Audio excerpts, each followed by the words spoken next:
साहिवाल से CCTV पाकिस्तान के नुमाइंदे खसूसी अरशद सरदार चौधरी की रिपोर्ट के मुताबिक कमिश्नर साहिवाल डिवीजन शोएब इकबाल सैयद का director general PDMA Punjab Imran Qureshi के हमरा सतलज के मकाम अटारी का दौरा। RPO Mahboob Rashid, deputy commissioner Okara doctor Mohammad Zeeshan Hanif और district police officer captain retired Mansoor Aman और district emergency officer Chaudhry Zafar Iqbal भी इनके हमरा थे।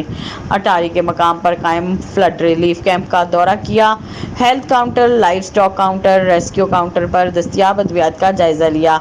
Rescue operation flood relief camp से मुतालिक तफसीली ब्रीफिंग दी।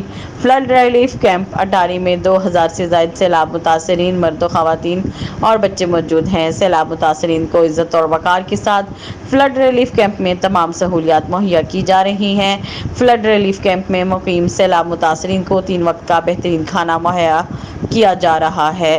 फ्लड रिलीफ कैंप में सैलाब मुतासरीन के लिए बिस्तरों और पंखों का वसी इंतज़ाम किया गया है। कमिश्नर शोएब इकबाल सैयद और director general PDMA Imran Qureshi ने फ्लड रिलीफ कैंप में कायम खैमा बस्ती में मुकीम सैलाब मुतासरीन से गुफ्तगू भी की। कमिश्नर साहिवाल डिवीजन ने इमरान कुरैशी के हमरा सैलाब मुतासरीन को दिया जाने वाला खाना भी चेक किया।